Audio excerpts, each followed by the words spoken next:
Some places don't want to be remembered. There's a stretch of mountain trail out west. A thin, winding path, carved into the stone that doesn't show up on any modern map. You have to know someone who knows someone just to find it. The land around it is steep, choked with pines, and silent in a way that doesn't feel peaceful. It feels empty, like the whole place is holding its breath. They say the trail used to lead to a firewatch station in the 1950s. A small wooden cabin, built on a rocky ledge, overlooking the valley below. Back then, rangers would rotate in for a month at a time.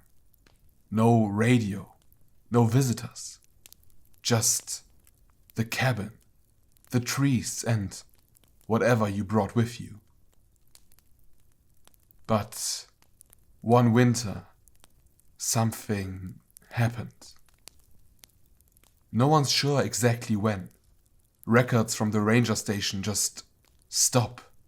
Reports of sightings ended. Supply deliveries came back untouched. A few hikers tried to find it and never returned.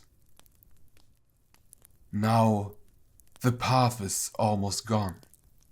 Overgrown, weather-worn, but there are still people who talk about it. Every so often, someone says they found the cabin. They don't mean they were looking for it. They mean it found them. It always starts the same way, with someone getting lost. Could be a backpacker, a hunter, or someone just trying to take a shortcut through the hills. Then fog rolls in. The GPS dies. The compass spins. They follow a ridge or a gully, trying to make sense of the woods. And suddenly, it's there. A single wooden cabin in a small clearing, nestled between two gnarled trees. It's old, weather-beaten, but not abandoned.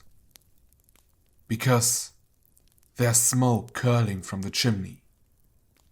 No one ever sees who lights the fire. No one ever hears anyone inside. But the door is always unlocked. The hearth is always warm. And there's always something waiting on the table.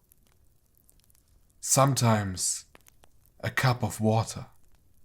Sometimes a slice of stale bread. And sometimes nothing but a note that says, "You've come far." The smart ones don't go inside. The ones who do, they remember strange things. Not terrifying, not at first, just off. One man said the moment he stepped over the threshold, the air changed. It got heavy, but not hot. It was like walking underwater. His ears started to ring. The windows, he said, didn't show the outside anymore. Just grey light, like fog pressed against the glass. He turned around to leave and realized the door was gone. Not locked or closed, just gone. He said he walked for what felt like hours, trying to find an exit. The floorboards stretched in directions that didn't match the size of the house.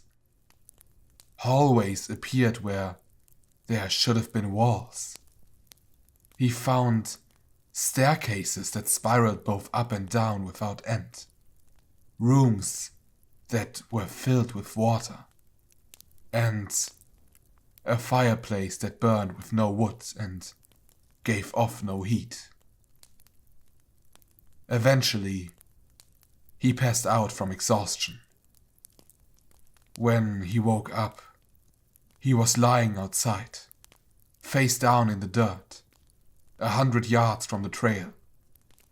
And there was no cabin in sight, no clearing, just trees. He thought maybe he dreamed it, until he checked his phone. He had left on a Thursday morning. According to his calendar, it was now Monday. 4 days had passed, and his fingernails were black with soot. Another woman, a survivalist, claimed she spent the night there during a sudden snowstorm. She remembered finding the cabin just as the cold set in, and stepping inside gratefully. There was no furniture, just a wooden bench and a single oil lamp. She fell asleep beside it, and dreamed of voices whispering in the walls. Not words, just sound, breathing, shifting. When she woke, the lamp was still burning. But outside the windows, everything was different. The snow was gone. The trees were wrong, younger, closer together. The stars looked off, like they weren't where they were supposed to be. She stepped outside and immediately knew something was wrong with the air. It felt thinner, colder, even though it wasn't.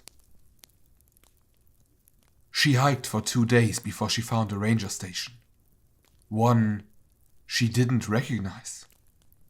The rangers didn't recognize her either, and her ID had expired 12 years ago. No one believes her. Some people think it's just a strange haunted place. Others say it's not haunted at all, that it's a wound in the world, a fold in time, a place where memory frays and the line between real and not real becomes loose. Some even claim the cabin isn't a structure, but a being. A shape that wears the skin of a place, that watches, listens, and waits for someone to wander in. And once you've entered it, even if you leave, something follows. Not a ghost, not a curse. Just the feeling that something about you has changed. People say those who found the cabin often become strange afterward. They stop dreaming and start sleepwalking. Some start carving symbols into walls without remembering why.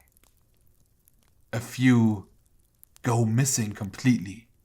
Years after the fact, they just vanish one night, leaving behind an open door, a cold cup of coffee, and the faint smell of burning wood. The forest never gives them back. So, if you ever find yourself walking a narrow trail that doesn't appear on your map, and you smell wood smoke in a place where no one should be, don't follow it. Don't look for the clearing. And if you see a cabin between 2 trees, walk away and don't look back. Because once you see it, it knows you and it never forgets. Sometimes the thing guiding you out of the dark is the reason you're lost. There's an old legend in the coastal lowlands, where the fog rolls in thick and heavy, and the marsh water swallows your footsteps without a sound. People around there speak softly when they talk about the Lantern Man. Not because they're superstitious, but because they've known people who vanished after hearing his call.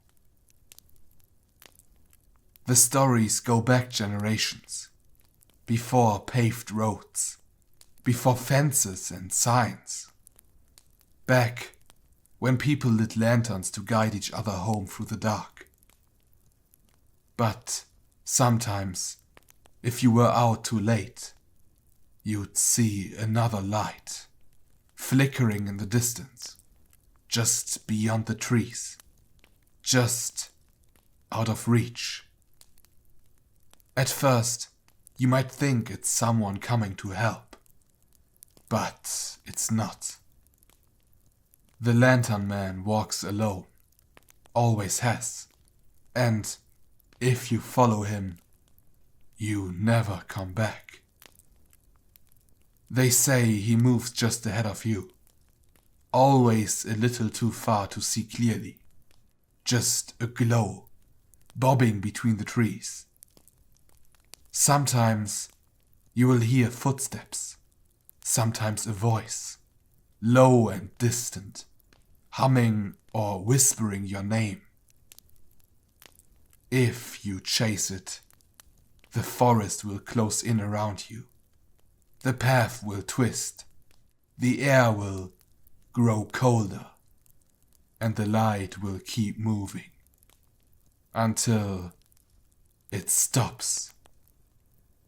That's when the real danger begins. One of the more recent stories comes from a man named Colby Mercer, a field surveyor who came down from the city for a contract job a few years ago. He was hired to map out some old farmland near the swamps. Dense woods, no service, barely any landmarks. He wasn't local, didn't believe in ghost stories, and definitely hadn't heard about the Lantern Man. Colby was supposed to check in every evening with a short radio transmission. One night, he didn't. Search teams went out the next morning. They found his tent half packed, a pot of water still boiling over a dead fire, and his GPS sitting on a stump with the battery ripped out. There were footprints leading into the woods, just one set, and no signs of a struggle. At first, they assumed he got lost, but then they checked the last photo saved to his camera. It was taken in the woods, at night. Nothing in the frame but trees and shadows, and a faint yellow light in the distance, floating in midair. They never found Colby. But we do know what happened to him, because of the voice message he left on his recorder. It wasn't meant as a distress call, just a log, a calm one at first. He says he was walking the perimeter of the old plot when he saw it. A lantern swinging in the distance, just past the tree line. He thought it might be a local checking the property, or a hunter making their way through. But when he called out, no one answered. So he followed. His voice changes partway through the recording. He starts to sound unsure. He says he's been walking longer than he meant to, that the trail he marked earlier is gone, that the trees feel wrong, closer together, like they have moved. But the lantern's still there, still swinging. He starts to sound compelled, like he doesn't want to follow it, but he has to. He says it feels like something pulling him forward, not physically but deep inside his head. Like he will forget who he is if he stops walking. Near the end of the recording, he whispers something. I don't think there's a person holding the lantern anymore. After that, there's silence. No rustling, no footsteps, just wind. And then the soft sound of a second voice. Too faint to make out, but rhythmic. Like chanting or breathing in reverse. The last thing Colby says is barely audible. A whisper, right next to the mic. He's not showing me the way out. He's leading me deeper. After that, the recorder cuts. No one knows what the Lantern Man actually is. Some say he was once a guide who lost his way in the fog, cursed to wander forever, luring others into the same fate. Others believe he's older than that. Not a ghost, not a man.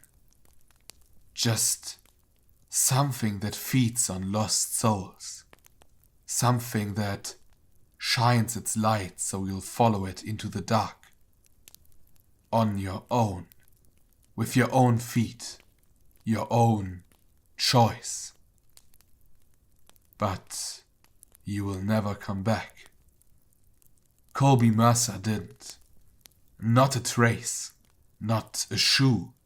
Not a scrap of clothing. Just a lantern hook carved into a tree. Still warm to the touch.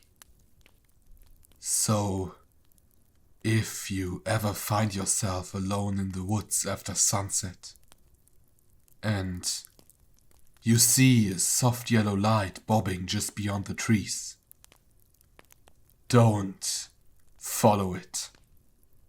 No matter how safe it looks, no matter how familiar the voice sounds when it calls your name. Because if you do, no one will ever see you again. Buried things don't always stay buried. There's a town in the high desert that doesn't show up on any map. Just a name carved into a rusted road sign at the edge of a dry highway. Prosper Wells. No population listed. No turnoff. Most people just drive past without noticing. But if you take the wrong exit, or run out of gas at the wrong mile marker, you might end up there. The town sits quiet under a sky that never clouds.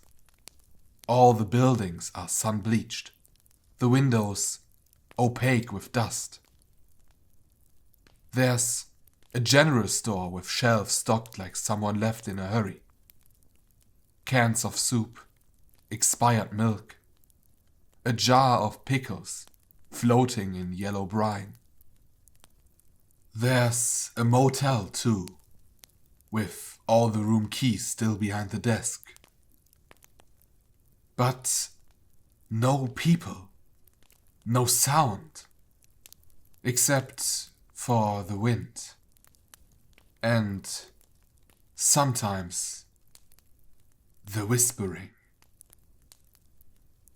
People say the sand around Prosper Wells isn't normal. It moves when it shouldn't. It gathers in piles overnight, even in places sheltered from the wind. They say it creeps under doors and fills the footprints you leave behind before you can turn around.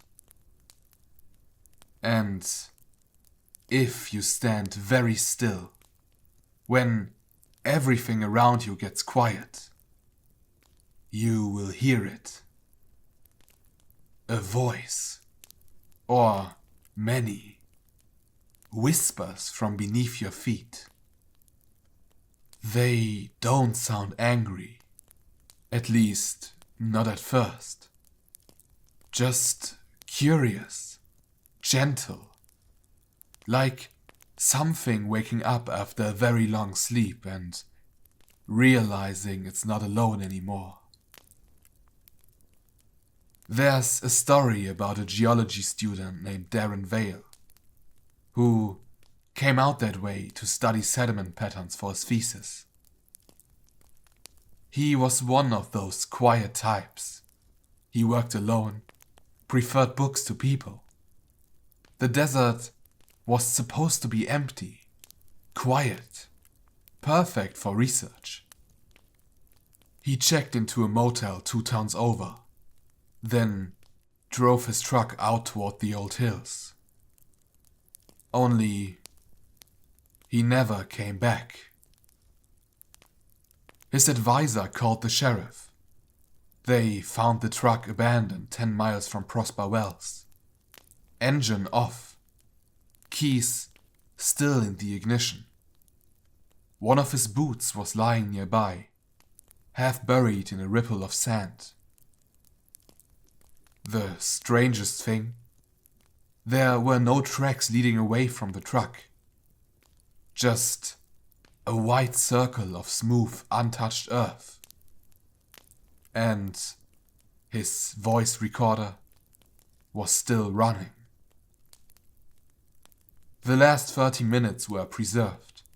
It starts with normal field notes, wind direction, soil composition, weather conditions. But then he says he sees something strange. A trail of sand, spiraling in a circle near the rocks. And he follows it. The wind stops. The air grows still. Then silence.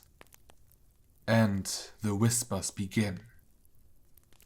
Soft, almost like wind through reeds.